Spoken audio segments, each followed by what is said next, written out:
When you think about the future of agriculture, that same farmer and others in agriculture will probably tell you, we're not going to get disrupted. We've been producing food for a long time the same way, 10,000 years, Aidan, and yes, we've made improvements, but we don't really see a massive disruption coming. And I ask the question, do you think we are the same industry or similar to the industry of the taxis who never saw the advent of Uber?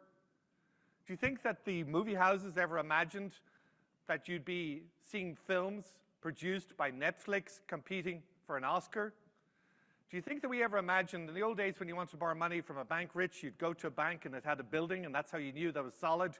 Do you think you ever need to go to a building to borrow money when we're borrowing money from these online banks that sometimes I've never heard of? I mean, I'm not sure who Revolut is, but I'd be dead without them.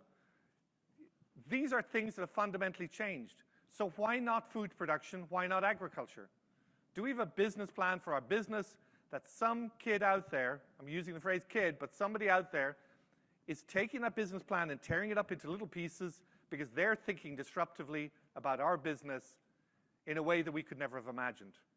Even if we don't imagine the future is robotic and AI, it's very clear the skill set we need will change. A friend of mine who's an AI person in a company, in a co-op, approached his boss and said to her, can you tell me on the board of directors how many people know how to program? And she said, what are you talking about? Well, how many people understand algorithms, understand AI, understand how this stuff, coding, how it works? And she said, well, none of them. So how are we going to invest in AI? How are we going to disrupt when nobody within our, it didn't even go in through the management team, but probably the same question could be asked. We do know that there are differences in terms of how AI and digital technologies are already being used. Typically, the crop business is ahead of the livestock business. I would say actually by about 10 years. Frankly, I think the crop business is about 10 years behind the food business in terms of the use of digital technologies.